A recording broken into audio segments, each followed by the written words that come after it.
ஏழாவது நட்சத்திரத்தில் அமரநேமி, பரிபாசனி, விதார்த்தன் இவர்கள் மூவரும் காட்டேரி கிரகத்திற்கு செல்ல காத்திருந்தனர். காட்டேரி கிரகத்திலிருந்து தகவல் வரும் என்று அனைவரும் எதிர்பார்த்து கொண்டிருந்தனர். அமரநேமி எந்த அவசரமும் காட்டாமல் மெதுவாக வியூகத்தை கட்டமைத்துக் கொண்டிருந்தாள். அமரநேமி வேண்டுமென்றே தாமதப்படுத்துவதாக பரிபாசனி யூகித்தாள். அதோடு அமரநேமி விதார்த்தனிடமிருந்து 3000 அடி தொலைவில் நின்றபடி பேச்சுவார்த்தை நடத்தினான். அது பாதுகாப்பு கருதி அவன் எடுத்த முன்னெச்சரிக்கை நடவடிக்கை.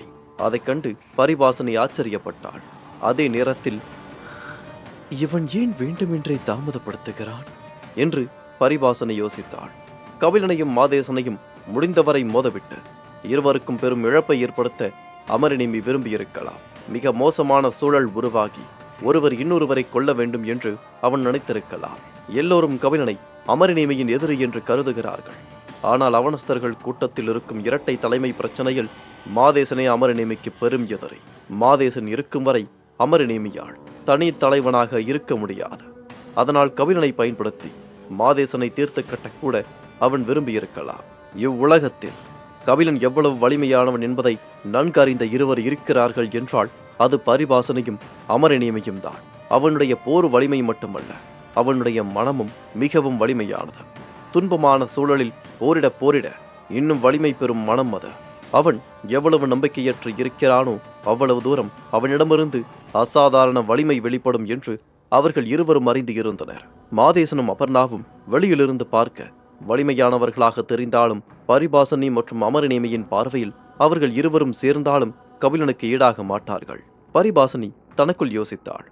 அமரநேமி ஒரு அறிவற்ற தந்திரமற்ற போர் வெறியன் என்றுதான் உலகில் உள்ள அனைத்து வீரர்களும் நினைக்கிறார்கள்.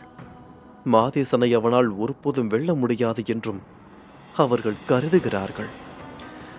ஆனால் தகுதி போர்க்களத்தில் தந்திரமற்ற வீரனால் ஒருபோதும் உயிர் பிழைக்க முடியாது. அதனால் இவ்வளவு நாள் உயிர் பிழைத்து இருக்கிறான் என்றால் அமரநேமி சாதாரணமான வீரனாக இருக்க வாய்ப்பில்லை. மேலும் மாதேசன் தன் மீது கொண்டுள்ள பொறாமையும் வெறுப்பும் அமரநேமிக்கு நன்கு தெரியும். இருந்தாலும் அமரநேமி மாதேசனை எதுவும் செய்யாமல் இத்தனை நாள் அமைதியாக ஏன் இருந்தான்? ஒரே மலையில் 2 புலிகள் வாழ முடியாது என்பது அனைவரும் அறிந்ததே. அமரநேமி எப்படி இன்னொரு புலியை தன்னோடு வைத்திருப்பான் என்று தனக்குள் கேட்டுக்கொண்டாள். 7வது நட்சத்திரத்திற்கு மேலே வானில் உமாபதி, கதிர்வேதி மற்றும் பலர் மாயவஞ்ச சுருள் மீது நின்று கொண்டிருந்தனர். அவர்கள் அனைவரும் இந்த காட்சியை கண்டு திகைத்து போயிருந்தனர். விதார்த்தனை சமாதானப்படுத்தி சிறைபிடிக்கப்பட்ட அனைத்து கைதிகளையும் கூட்டிக் கொண்டு காட்டேரிகளின் தாய் கிரகத்திற்கு செல்லலாம் என்ற யோசனையோடு பரிபாசனையும் அமரநேமியும் போகும்போது இது எப்படி நடக்கும் என்றே அவர்கள் கருதினர். ஆனால் அவர்கள் விதார்த்தனை சம்மதிக்க வைப்பார்கள் என்று அவர்கள்